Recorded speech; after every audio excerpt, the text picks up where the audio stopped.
బులెటిన్లో ముందుగా హెడ్లైన్స్. తెలంగాణ భవన్లో బీఆర్ఎస్ నాయకుల ప్రెస్ మీట్.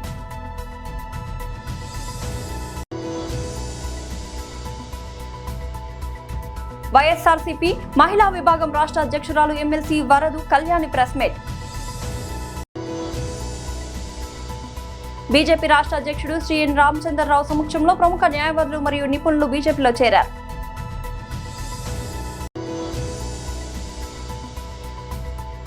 అజిత్ పవార్ మృతికి ఏపీ కేబినెట్ సంతాపం.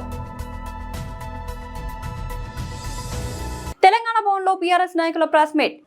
ప్రభుత్వ పెద్దలు నేరుగా ముఖ్యమంత్రి గారి కార్యాలయం నుంచే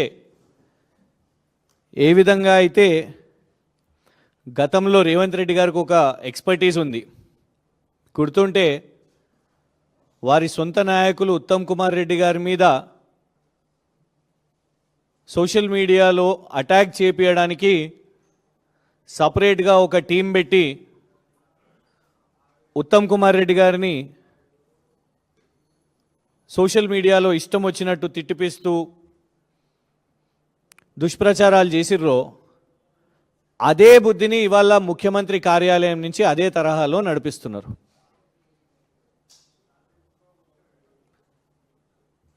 మాకు 138 సభ్యులు ఉన్న ఒక వాట్సాప్ గ్రూప్ ఏదైతే ముఖ్యమంత్రి కార్యాలయం నుంచి నడిపిస్తున్నారో అందులో పాపం ఒక తెలంగాణ అభిమాని అనుకోవచ్చు, ఒక విజిల్ బ్లోవర్ ఈ దుష్ప్రచారాలు తట్టుకోలేక వీటి స్క్రీన్ షాట్స్ పంపించారు.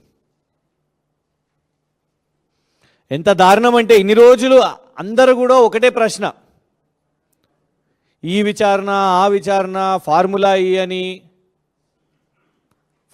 ఈ అనే పేరు మీద ఏసీబీ, మళ్ళా కాళేశ్వరం విచారణ అని రకరకాల విచారణ, హరీష్ రావు గారు ఫోన్ ట్యాపింగ్ వెళ్ళినప్పుడు అప్పుడు అందరూ కూడా విచారణ లోపట ఇన్ని ప్రశ్నలు అడుగుతున్నారు, అన్ని ప్రశ్నలు అడుగుతున్నారు, వీళ్ళ గురించి అడుగుతున్నారు, వాళ్ళ గురించి అడుగుతున్నారు, ఈ సినీ నటులంట, ఇదంట అవ్వంట అని ఓ రకరకాల తప్పుడు ప్రచారాలు ఇవన్నీ కూడా నడిపించారు. ఏడికెళ్ళి మొదలవుతున్నాయి అసలు? ఇవాళ వరకు ఒక్క సిట్ ఆఫీసర్ కానివ్వండి, లేకపోతే అసలు మొత్తం ఈ 2 సంవత్సరాల్లో ఒక్క పోలీస్ అధికారి వచ్చి అఫీషియల్గా విచారణ ఇది జరిగింది అని ఎవ్వరు కూడా ఏనాడు చెప్పలే. మరి ఏడికెళ్ళి జడ్జులు, సినీ నటులు, ఇవి అవి రకరకాల పేర్లు ఏడికెళ్ళి వస్తున్నాయి ఇవన్నీ అని ప్రశ్నించినప్పుడు రీసెంట్గా తెలిసిన అసలు మాఫియా ఏంటిది అంటే ముఖ్యమంత్రి కార్యాలయం నుంచే ఇవన్నిటిని కూడా తయారు చేసి పంపిస్తున్నారు అని స్పష్టంగా కనబడ్డది. Telangana rising top communications WhatsApp group యొక్క స్క్రీన్ షాట్ ఇది. Telangana rising top communications group, ఈ గ్రూప్ యొక్క అడ్మిన్లు నేరుగా ముఖ్యమంత్రి గారి పిఆర్ఓ అన్వేష్, ముఖ్యమంత్రి గారి మీడియా కమ్యూనికేషన్స్ యొక్క డైరెక్టర్ శ్రీరామ్ కర్రీ, మరియు ఇందులో ఇంకొందరు అడ్మిన్స్గా వీళ్ళను వాళ్ళ సోషల్ మీడియా చైర్మన్ మరియు టీఎస్టీఎస్ చైర్మన్ కూడా ఆయనే సతీష్ మన్నే, ఇంకొన్ని పేర్లు ఉన్నాయి. బాసిత్ అంట, ఈ బాసిత్ గతంలో యుఎస్ కౌన్సిలేట్లో మీడియా పిఆర్ఓ లాగా పనిచేసిన వ్యక్తి. ఎవరో రాజాకులనంట, ఆ రాజాకుల అనే వ్యక్తి ఇవి పోస్ట్ చేస్తాడు. లోపట విచారణ జరిగేటప్పుడు సినీ నటులతో మాట్లాడినరు, మీరు వాళ్ళ ఫోన్లు ట్యాప్ చేసినరు, ఇట్లాంటి థంబ్నెయిల్స్ పెట్టి వీళ్ళు ఈ వాట్సాప్ గ్రూప్లో ఈ 138 సభ్యులకు వీళ్ళకు పంపించి మొత్తం ఈ 138 సభ్యులు ఇంకా ఇట్లాంటి ఒక మలిషియస్ కంటెంట్, ఫేక్ కంటెంట్ చేస్తూ ఒక పెద్ద ర్యాకెట్, ఫేక్ న్యూస్, మిస్ఇన్ఫర్మేషన్ యొక్క పెద్ద ర్యాకెట్ని, ప్రొపగాండాని వీళ్ళ ఈ 138 అకౌంట్స్ నుంచి ముఖ్యమంత్రి గారి కార్యాలయం నుంచే సూటిగా డిమాండ్ చేస్తున్నాం మేము. వైఎస్ఆర్సీపీ మహిళా విభాగం రాష్ట్ర అధ్యక్షురాలు MLC Varudu Kalyani press meet. ఈ రాష్ట్రంలో ఈ కూటమి ప్రభుత్వంలో మహిళలకు రక్షణ లేదు, ఆడపిల్లలకు రక్షణ లేదు. రక్షించాల్సిన వాళ్ళే భక్షకులుగా మారుతున్నారు. ఈరోజు తెలుగుదేశం పార్టీ ఎమ్మెల్యేలు లేదా జనసేన ఎమ్మెల్యేలు, ఈ కూటమి నాయకులు, కార్యకర్తలు ఇంత దారుణంగా వ్యవహరిస్తున్నారు. మహిళల మీద ఆకృత్యాలు చేస్తూ ఉన్నారు, అరాచకాలు చేస్తూ ఉన్నారు. కానీ ప్రభుత్వం అలాగే పోలీస్ వ్యవస్థ కనీసం స్పందించట్లేదు, కనీసం చర్యలు తీసుకోవట్లేదు. ఇప్పటికీ 24 గంటలు గడిచే ఎటువంటి యాక్షన్ కూడా తీసుకొని పరిస్థితి మనం చూస్తూ ఉన్నాము. అసలు ఈ రాష్ట్రంలో ప్రభుత్వం ఉందా, పోలీస్ వ్యవస్థ ఉందా లేదా అనే అనుమానం కలుగుతూ ఉంది. అసలు లీగల్ ప్రొసీజర్ సిస్టమ్ అనేది ఉందా, అసలు పని చేస్తుందా, అసలు పోలీస్ వ్యవస్థ పని చేస్తుందా లేదా అనేది అర్థం కాని పరిస్థితి ఈరోజు నెలకొని ఉంది. ఎందుకంటే ఒక మహిళ బహిరంగంగా బయటకు వచ్చి తనకు అన్యాయం జరిగింది, తన మీద అత్యాచారం జరిగింది, ఈ కూటమిలో ఎమ్మెల్యే చేశాడు అని చెప్పి వీడియో సాక్ష్యాలతో సహా ఆవిడ బయట పెడితే కనీసం ముఖ్యమంత్రి గారు అలాగే డిప్యూటీ సీఎం గారు, ఒక మహిళా హోంమంత్రి ఎవ్వరూ స్పందించట్లేదు. మాకు సంబంధం లేదు అన్నట్టుగా వ్యవహరిస్తూ ఉండే పరిస్థితి చూస్తూ ఉన్నాము. మరి చంద్రబాబు నాయుడు గారు పదే పదే ఈ రాష్ట్రంలో కూటమి ప్రభుత్వం అధికారంలోకి వచ్చాక ఆడపిల్ల మీద ఎవరైనా చేయేస్తే అదే చివరి రోజు అని చెప్తూ ఉంటారు కదా. 24 గంటలు గడిచింది, మీ కూటమిలో ఉన్న ఎమ్మెల్యేకి ఏమి చర్యలు అతని మీద మీరు తీసుకున్నారు చంద్రబాబు నాయుడు గారు అని నేను అడుగుతూ ఉన్నాను. మరి హోంమంత్రి అనిత గారు అయితే చాలా బిల్డప్లు ఇస్తూ ఉంటారు, చాలా స్టేట్మెంట్స్ ఇస్తూ ఉంటారు. మరి ఆవిడ మొన్న చెప్పారు, మొన్న ఏదో ప్రెస్ మీట్లో విన్నాను, ఇక్కడ ఉన్నది సిబిఎన్ పవర్ ఏంటో చూపిస్తాం, తప్పు చేసిన వాళ్ళని కఠినంగా శిక్షిస్తారు అంటూ చాలా చాలా పెద్ద పెద్ద డైలాగ్స్ వేశారు కదా అనిత గారు. మరి మీ సిబిఎన్ పవర్ ఈ కూటమి ఎమ్మెల్యే ఈ శ్రీధర్ మీద చూపించరా అమ్మా నేను అడుగుతున్నాను. మీకు రీల్స్ మీద, పబ్లిసిటీ మీద ఉండే శ్రద్ధ ఇలా మహిళల రక్షణ మీద లేదు అనే విషయం క్లియర్గా అర్థమైంది. ప్రతి సందర్భంలో కూడా మహిళల రక్షణ అనేది గాలికి వదిలేసి ఎంతసేపు మా వైఎస్ఆర్ కాంగ్రెస్ పార్టీ నాయకుల్ని తిట్టడం, మా జగనన్నని తిట్టడం మీదే మీరు దృష్టి పెడుతూ ఉన్నారు తప్ప ఏ సందర్భంలో కూడా మహిళలకు అండగా నిలబడిన సంఘటన ఒక్కటి కూడా చూడలేదు ఈ రాష్ట్రంలో. అలాగే తీసుకుంటే పవన్ కళ్యాణ్ గారు తన జనసేన ఎమ్మెల్యే ఇంత దారుణంగా ప్రవర్తించాడు. ఇంత దారుణంగా ప్రవర్తిస్తే కనీసం 2 రోజులైంది, ఎటువంటి స్పందన లేదు, ఒక యాక్షన్ తీసుకుంటామని చెప్పలేదు. పార్టీ తరపున ఒక కమిటీ వేశారట. పార్టీ తరపున కమిటీ వేసి విచారణ చేయడం ఏంటి? ఈ రాష్ట్రంలో పోలీస్ వ్యవస్థ లేదా, రాజ్యాంగం లేదా, న్యాయ వ్యవస్థ లేదా, వాటి మీద మీకు గౌరవం లేదా పవన్ కళ్యాణ్ గారు అని నేను అడుగుతూ ఉన్నాను. మీరు ప్రశ్నిస్తాను అని చెప్పి పార్టీ పెట్టారు కదా. మరి మీడియా వాళ్ళు ఈ సంఘటన గురించి, ఈ శ్రీధర్ అనే ఎమ్మెల్యే చేసిన పని గురించి మిమ్మల్ని ప్రశ్నిస్తే ఎందుకు మీరు సమాధానం చెప్పకుండా పారిపోయారు? మరి దానికి సమాధానం చెప్పాల్సిన బాధ్యత మీ మీద లేదా? మరి యాక్షన్ తీసుకుంటామని ఒక మాట కూడా మీరు చెప్పలేరా? అంటే మీరు, మీ పార్టీ, మీ కూటమిలో నాయకులు ఎంతగా అతనికి దన్నుగా నిలుస్తున్నారో అర్థమవుతూ ఉంది. మొన్ననే మీరు చాలా సందర్భాల్లో చెప్పారు, ఏంటి ఎవరివో చేతి రాతలు మార్చేస్తాము అని చెప్పడం జరిగింది. బీజేపీ రాష్ట్ర అధ్యక్షుడు శ్రీ ఎన్ రామచంద్రరావు సమక్షంలో ప్రముఖ న్యాయవాదులు మరియు నిపుణులు బీజేపీలో చేరారు. అందరికీ నమస్కారం.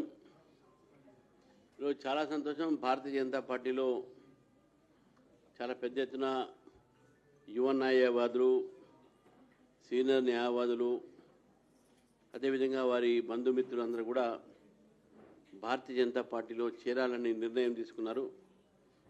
మరి దేశంలో నరేంద్ర మోదీ గారు చేస్తున్నటువంటి ఒక ప్రయత్నం ఏతుందో భారతదేశాన్ని వికసిత భారత్ కింద మార్చడానికి, దాంతో ప్రభావితమై మరి ఈ మధ్య కాలంలో బ్రిటిష్ సామ్రాజ్యం ఏదైతే చట్టాలని మనం పైన వారు ఆ రోజు బ్రిటిష్ రాణి మనకు పరిపాలిస్తుంది అనేటువంటి ఆలోచనతో మన పైన కొన్ని చట్టాలు తీసుకురావడం జరిగింది. దాన్నే ఐపీసీ, సిపిసి, అదేవిధంగా ఎవిడెన్స్ యాక్ట్ అంటాం మనం, సిఆర్పిసి, ఇవన్నీ కూడా ఉన్నాయి. ఈ కలోనియల్ మైండ్ సెట్ని మార్చడానికి భారత ప్రభుత్వం ఎప్పుడు కూడా గతంలో ప్రయత్నం చేయలే.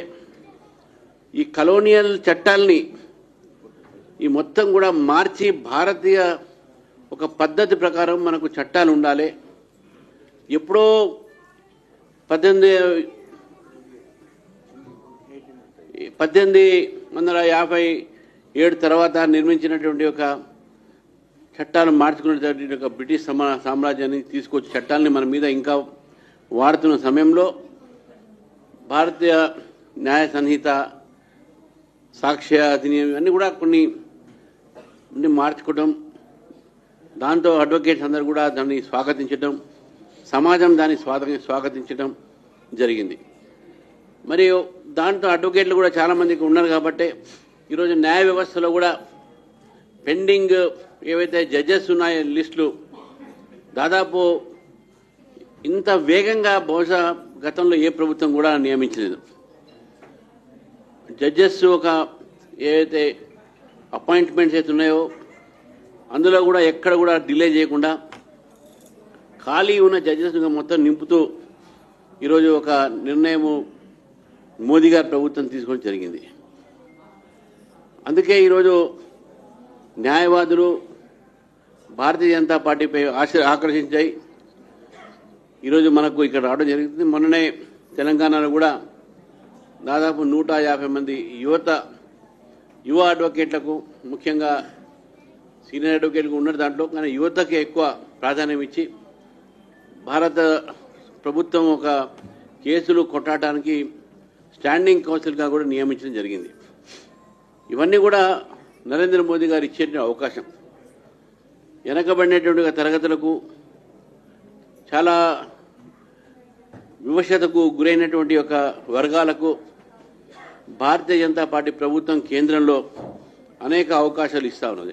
విమాన ప్రమాదంలో మహారాష్ట్ర ఉప ముఖ్యమంత్రి అజిత్ పవార్ మరణించడంపై ఆంధ్రప్రదేశ్ మంత్రిమండలి సంతాపం తెలిపింది. ఈ రోజు ఉదయం జరిగిన కేబినెట్ సమావేశంలో సంతాప తీర్మానం చేసింది. భేటీ ప్రారంభమైన తర్వాత ముఖ్యమంత్రి చంద్రబాబు అజిత్ పవార్ విమాన ప్రమాద వార్తను ప్రస్తావించారు. ప్రమాదంలో అజిత్ పవార్ మరణించడంపై విచారం వ్యక్తం చేశారు. ప్రమాద విషయం తెలిసి దిగ్భ్రాంతికి లోనయ్యానని చంద్రబాబు చెప్పారు. అజిత్ పవార్ తో తనకున్న పరిచయాన్ని సీఎం గుర్తు చేసుకున్నారు. అజిత్ పవార్ మృతి మహారాష్ట్ర రాజకీయాల్లో తీరని లోటని చంద్రబాబు అన్నారు. అజిత్ పవార్ మృతికి సంతాపం వ్యక్తం చేస్తూ మంత్రులు మౌనం పాటించారు. బోధన్ సబ్ కలెక్టర్ కార్యాలయం ఎదుట అఖిల భారత ఐక్య రైతు సంఘం ఆధ్వర్యంలో ఆందోళన చేపట్టి వినతి పత్రం అందజేశారు. నిజామాబాద్ జిల్లా బోధన్ మండలంలో జరిగిన ఈ కార్యక్రమంలో రైతు సంఘం రాష్ట్ర సభ్యుడు గుమ్ముల గంగాధర్ మాట్లాడుతూ బోధన్ షుగర్ ఫ్యాక్టరీ నైజాం నవాబ్ కాలంలో 1932 నుంచి 35 మధ్య కాలంలో ఏర్పాటైందని తెలిపారు. ఈ ఫ్యాక్టరీ కోసం అప్పట్లో రైతుల నుంచి 16,000 ఎకరాల భూమి సేకరణ జరిగిందని, 14 ఫారాలతో పాటు నిజాం సాగర్ ప్రాజెక్టు నిర్మాణం జరిగిందని తెలిపారు.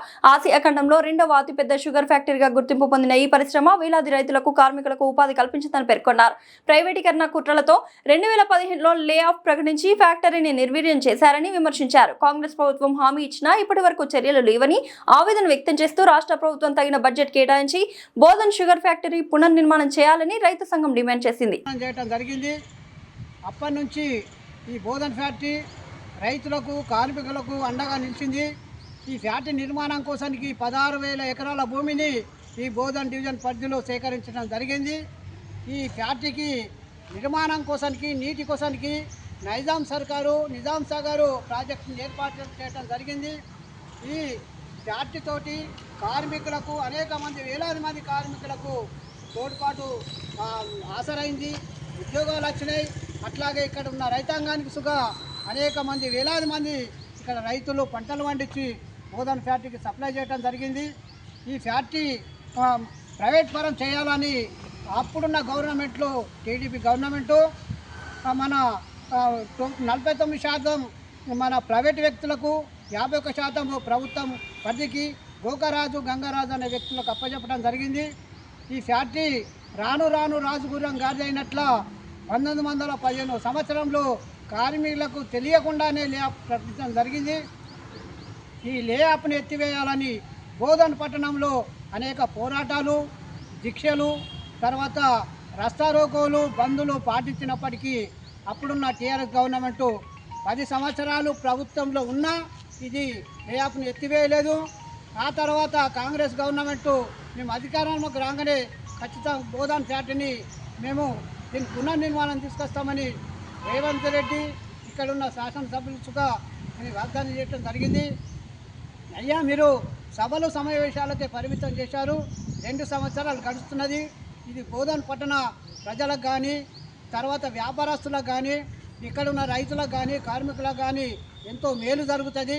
కాబట్టి ప్రభుత్వము ఆలోచించాలా, దీనికి తగిన బడ్జెట్ సుఖ కేటాయించి ఇది పునర్నిర్మాణం కోసానికి ఫ్యాక్టరీని చాలు చేయాలనేది అఖిల భారత ఐక్య రైతు సంఘం నుంచి కోరుతున్నాం, డిమాండ్ చేస్తున్నాం. రైల్వే కోడూరు ఎమ్మెల్యేని అరెస్ట్ చేయాలని నగరిలో మాజీ మంత్రి ఆర్కే రోజా, జిల్లా అధ్యక్షుడు భూమన కరుణాకర్ రెడ్డి జాతీయ రహదారిపై ఆందోళన. జనసేన పార్టీ కామసేనగా మారిందని మాజీ మంత్రి ఆర్కే రోజా బుధవారం ఆరోపించారు. నగరిలో వైసీపీ జిల్లా అధ్యక్షుడు భూమన కరుణాకర్ రెడ్డితో కలిసి ఆమె జాతీయ రహదారిపై ఆందోళనకు దిగారు. రైల్వే కోడూరు ఎమ్మెల్యే అరవ శ్రీధర్ను వెంటనే అరెస్ట్ చేయాలని డిమాండ్ చేశారు. బాధితురాలకి న్యాయం చేయాలి, కీచక ఎమ్మెల్యేను శిక్షించాలని నినాదాలు చేశారు. పోలీసులు అక్కడికి చేరుకుని వైసీపీ నాయకులకు సర్ది చెప్పారు.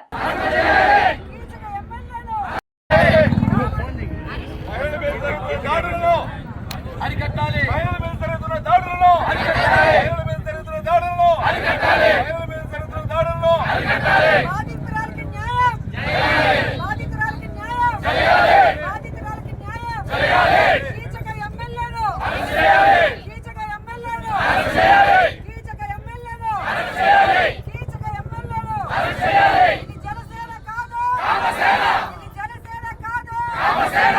ఆడవాళ్ళ మీద జరుగుతున్న అరాచకాలు ఆడవాళ్ళ మీద జరుగుతున్న అరాచకాలు గ్రామాంతర అరాచకాల్ని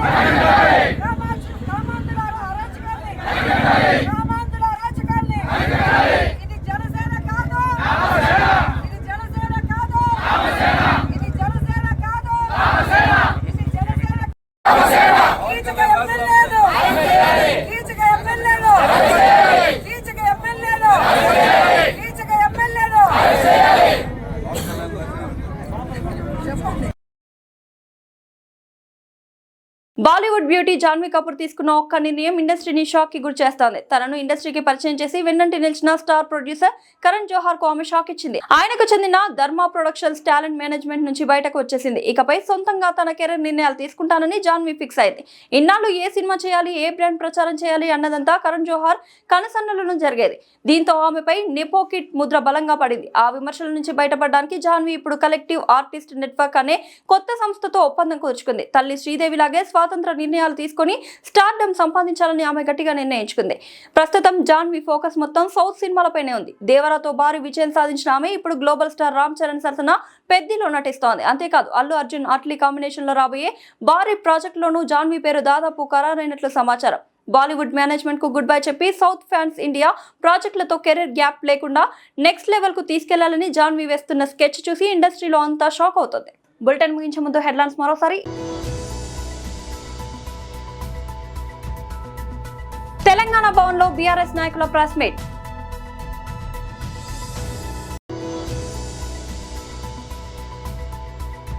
వైఎస్ఆర్సీపీ మహిళా విభాగం రాష్ట్ర అధ్యక్షురాలు MLC Varudu Kalyani press meet.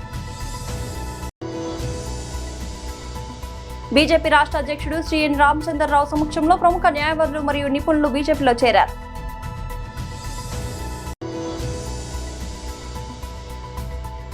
Ajit Pawar మృతికి ఏపీ కేబినెట్ సంతాపం.